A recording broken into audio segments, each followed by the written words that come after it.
Level 1, the inheritor. You are 31 years old and your father has been dead for 11 days and the company he left you is worth negative $4 million.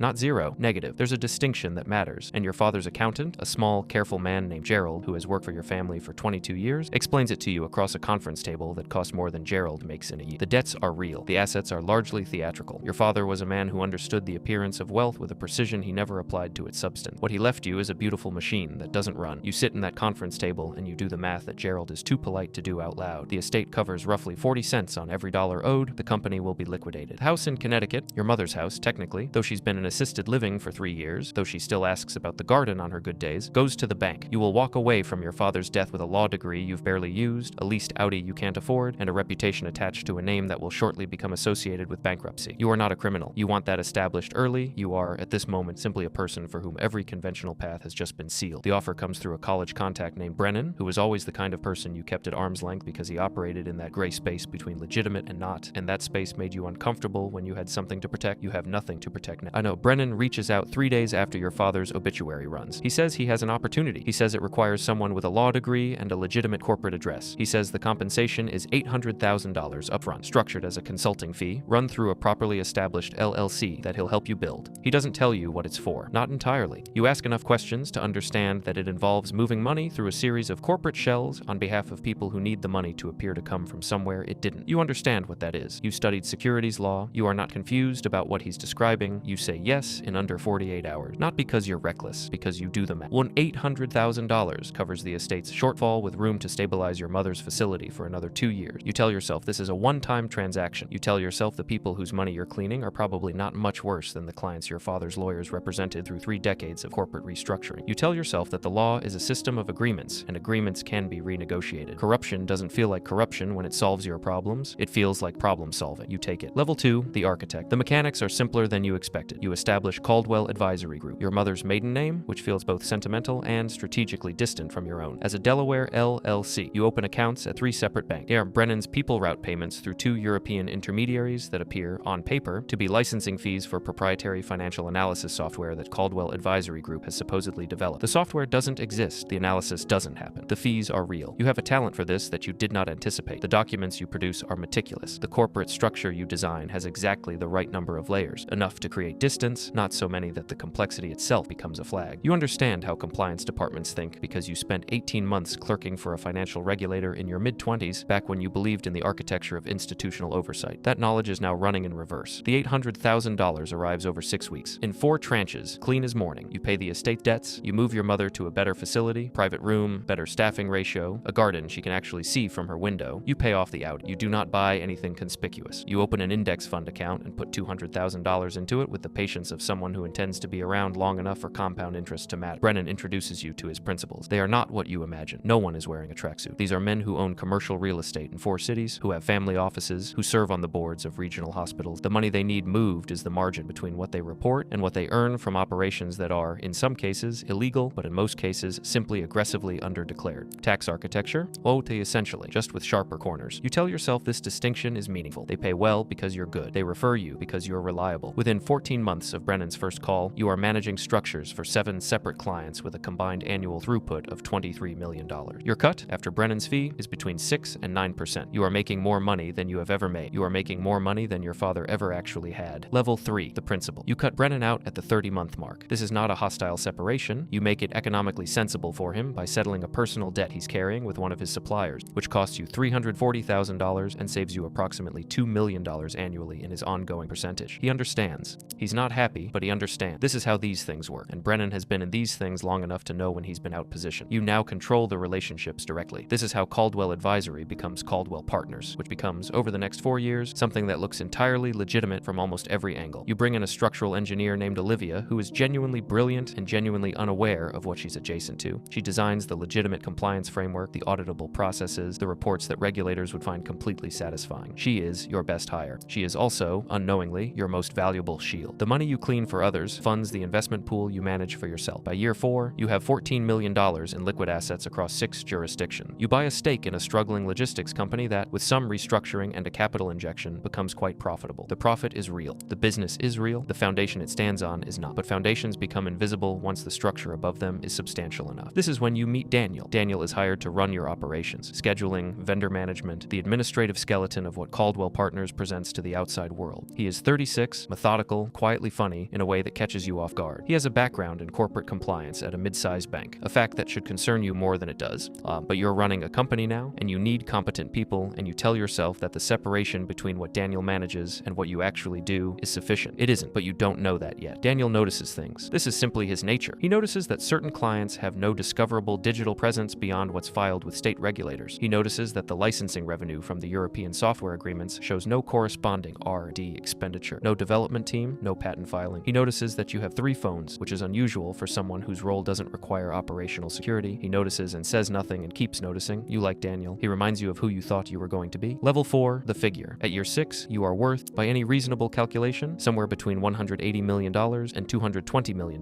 depending on how you value the illiquid holding. The logistics company has spawned 2 subsidiaries. You have a minority stake in a regional bank in Georgia, which is not coincidental. It provides a useful node in several of your throughput structures. You have given $4 million to a children's hospital in the city where you grew up, which generated a naming opportunity for a wing, which generated a profile in a regional business magazine, which generated speaking invitations, which generated the impression of a person who built something from legitimate ambition and inherited nothing. This last part is almost true. You did build something. The building is real. The rooms inside the rooms are not. Your mother doesn't know any of this. Now, on Sundays, when you visit, she asks about the garden at the Connecticut house, and you tell her it's well maintained, which is not true. It was sold 4 years ago and is now a subdivision, a Prote Road. But she forgets by the following week, and so the lie costs nothing. She's proud of it. She tells the nurses that her son built a company. She is correct. She doesn't know what it's built on, and you have decided she never needs to. The legitimate business now generates enough real revenue that you could, theoretically, stop the cleaning operations entirely and live very well. You know this. You've run the analysis. The answer is that stopping is more complicated than continuing. Your existing clients have your architecture embedded in their operations. Now, extracting Caldwell Partners from those relationships requires unwinding structure in ways that could expose the structure's original purpose. You are not trapped, exactly. You are load-bearing. So you continue. And you tell yourself you'll find a moment. There is always a later moment coming. Level 5, the exam. The IRS Criminal Investigation Division opens a file on a man named Hartwell in Phoenix in January of year 7. Hartwell is one of your older clients, introduced by Brennan actually, back when you were still running his structures, and he is the sloppiest of your principals, the one who pushed the hardest against your protocols, the one who once asked you to run a transaction in a way that you refused because it was too direct, too legible. Hartwell did it anyway, through someone else, someone less careful.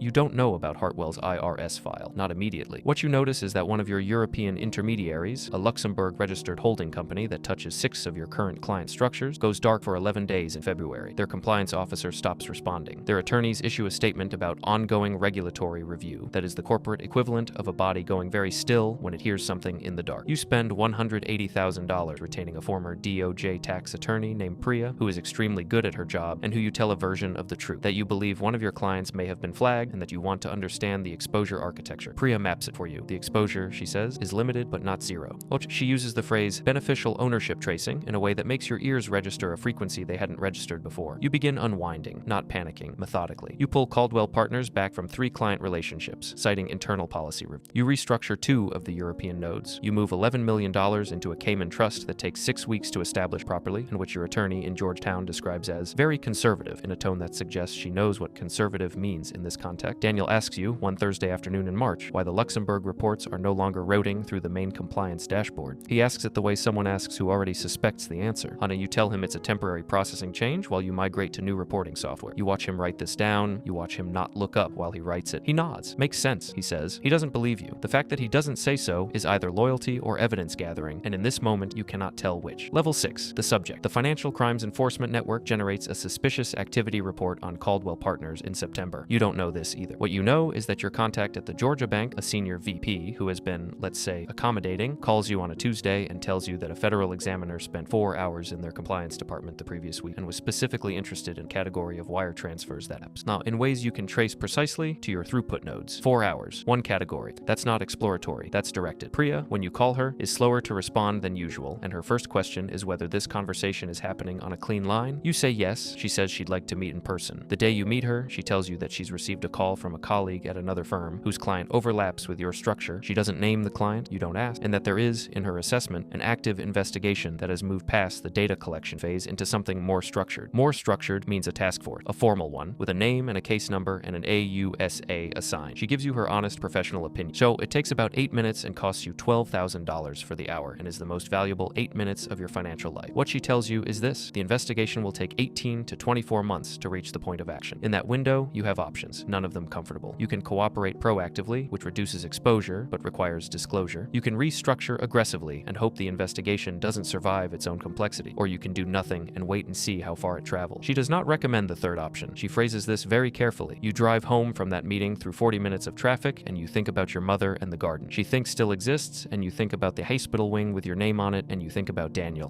who is somewhere in your office right now noticing something, and you think about the word cooperation and what it costs and what it buys. Level 7, the circle. The federal subpoena for Caldwell Partners records arrives on a Wednesday in February of year 8. Your attorneys had 30 days informal notice through a process you won't detail because some of what was done in that 30 days was, itself, aggressive. You have complied with what the law requires. You have not complied with everything they want. This distinction is now the entire game. The task force is 3 agencies, IRSCI, FinCEN, and a DOJ unit that specializes in professional facilitators, attorneys and accountants and advisors who build the architecture that organized money uses to move. They have a term for what you are. You've heard it applied to others. It doesn't feel different applied to you. It feels like a word that eliminates everything that was complicated about your choices and replaces it with a simple noun. Daniel resigned in January. He didn't give you a reason. He sent an email at 6 a.m. that was 2 paragraphs of professional courtesy, and you understood, reading it, that he had made a decision about his own exposure and that the decision involved not being in your building when the next thing happened. You called him one. He picked up and said he couldn't talk about it and he was sorry and he hoped your mother was well. Then he ended the call. He knew about your mother. He'd asked about her once, years ago, and you told him more than you'd planned to because he was the kind of person you could tell things to. The fact that he asked about her and the last thing he said to you is the thing that stays. You are now managing a $220 million enterprise under federal investigation with a skeleton staff of 4 people who have all been told by your attorneys to speak with their own counsel before speaking with anyone else. This is correct legal advice. It means you are effectively alone. The Cayman Trust is clean. The Georgia bank stake has been sold at a loss. 7 of your current client structures have been formally unwound. 2 have not, because unwinding them now looks like consciousness of guilt, which is its own category of problem. You are not sleeping more than 4 hours. You have started running at 5 a.m. because the body requires somewhere to put what the mind is producing. Level 8, the calculation.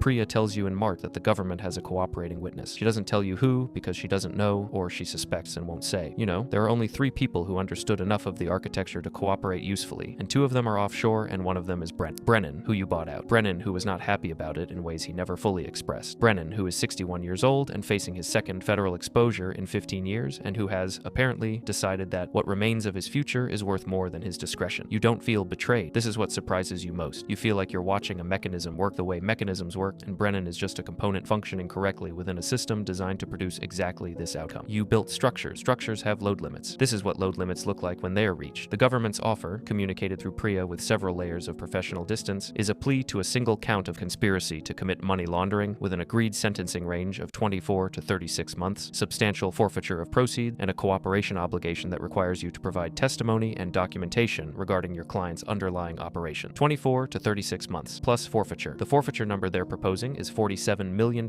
which is their estimate of your net benefit from the cleaning operations, which is low. You know it's low. They probably know it's low. It's a negotiating position. What they want is your clients, the principals, the men with the real estate and the hospital boards and the offshore earnings. You are, to them, a door. They want what's behind the door. You spend 11 days making a decision that is, in mathematical terms, not complicated. You have $220 million in enterprise value, of which perhaps $80 million survives forfeiture in legitimate business equity. You have a criminal exposure that, without cooperation, carries a realistic sentencing range of 12 to 17 years. You have a mother in a care facility who is 73 and whose good days are getting shorter. You have no one else. The math is not complicated. The doing of it is. Level 9, the disclosed. You co-op. The proffer sessions take 4 months, 41 hours of recorded testimony across 19 sessions in a conference room in a federal building downtown. What do you bring documents? You reconstruct transactions from memory that your attorneys have already told you are admissible in ways that leave no room for creative interpretation. You are precise and complete, and you do not minimize, because minimizing in a proffer is a specific kind of mistake that Priya has explained terms you understand completely. You name 11 principals. You describe in specific detail how their money moved, what it bought, where it is now. You describe Luxembourg and the Georgia bank and the software licenses that licensed nothing. You describe Brennan's role in the early architecture. You describe 2 other facilitators who came later, when you were large enough to subcontract pieces of the work. Some of these people are your clients. Some of them are, in a way you never entirely examined, something like colleagues. One of them sent flowers when your father died. You describe him with the same precision you describe the others. The plea is entered on a Thursday. 28 months, federal, minimum security. $52 million in forfeiture, the final negotiated figure. You report to a facility in Pennsylvania in May. The logistics company is sold to a private equity group while you are in transit. The sale price is $63 million. The equity that remains after forfeiture and legal fees is divided between a trust for your mother's mother's care, and an account your attorneys will manage. The hospital wing keeps your name. You asked them to remove it, they declined on administrative grounds, and then didn't follow up, which is its own kind of answer about what names mean once they're on building. Level 10, the remainder. You serve 19 months of 28, good behavior. The math of institutional systems is, at least, consistent. The facility is not what people imagine. It is mostly boredom. You read extensively. You exercise in the morning with a routine that takes 40 minutes and that you have done every day since you arrived, the same sequence, the same count. Routine is how humans maintain a self when the external structures that usually define a self have been removed. You understand this academically. You come to understand it in your body. There's a man in your unit named Warren who ran a healthcare billing scheme for 9 years and who is, despite this, one of the more genuinely decent people you've encountered. He doesn't ask about your case, you don't ask about his, you play chess 3 afternoons a week. He beats you approximately 60% of the time. This is fine. This is enough. Your mother deteriorates in the 14th month. You are granted a supervised furlough for 4 days when the hospice gives the timeline as weeks. You sit with her in the facility's garden. They have a real garden, well-maintained, late October hydrangeas, and she asks about the house in Connecticut on your second day there. You tell her the garden is beautiful. You describe the roses your father planted in the 90s, which you are remembering accurately. She says that's good. She says she's glad someone's keeping it up. She doesn't ask about the company. She doesn't ask about the money. She holds your hand and asks about the garden, and on the 4th day she is asleep when you have to leave, and you let go carefully so she won't wake. She dies 11 days later. Your attorney handles the arrangements. You receive a photograph of the service. You are released on a Tuesday in March. A car service you arranged takes you to an apartment in a city where you are not known, which was a criteria. The apartment is clean and modest, 2 bedrooms, one of which you use as an office because the habit of organized work is one of the few things that survived intact. You have $4.1 million in accessible assets after all obligations are settled. This is enough? By most definitions, it is substantially more than it. Compared to what you had, it is not comparable. You work now as a consultant, legitimately in ways that require disclosure of your record, which means the clients are smaller and the work is simpler and the money is real and clean and not very much. You consult on corporate compliance architecture, which is either ironic or logical, depending on how you look at it. Companies hire you because you understand exactly how these systems fail. You do understand. You always did. You run in the mornings, you eat alone most nights. You have called Daniel once since your release. He was cordial, brief, kind in the way that people are kind when they have moved far enough away from something that the outline has softened. He has a new position at a clean firm. He's doing well. You told him you were glad. You meant it. On Sundays, you drive to a garden center 40 minutes from the apartment and walk the rows for an hour. You don't buy anything usually. You just walk the rows and look at what's growing. There is a man there who works the perennial section who knows you by now and nods when you arrive. And the nod is simply the acknowledgement of a regular customer by someone who tends living things for a living, and it contains no information about who you were or what you did or what it cost. That nod is, on most Sundays, the best part of the week. You built an empire on a single crime the way a house can be built on a single bad beam. Everything that goes up is real, the rooms are real, the walls hold weight, the view from the windows is genuinely beautiful. But the beam is what everything rests on, and you knew from the moment you said yes in under 48 hours with your father 11 days dead and your mother asking about a garden that no longer existed, that there would come a day when someone found the beam. Look, you just didn't believe the house would be quite so large by then. You didn't believe losing it would feel quite so much like losing yourself, and you didn't believe that what would be left after everything would be so quiet and so ordinary, and on the mornings when you run far enough and the air is cold enough and you are empty enough to simply be a body moving through space, so close to fine.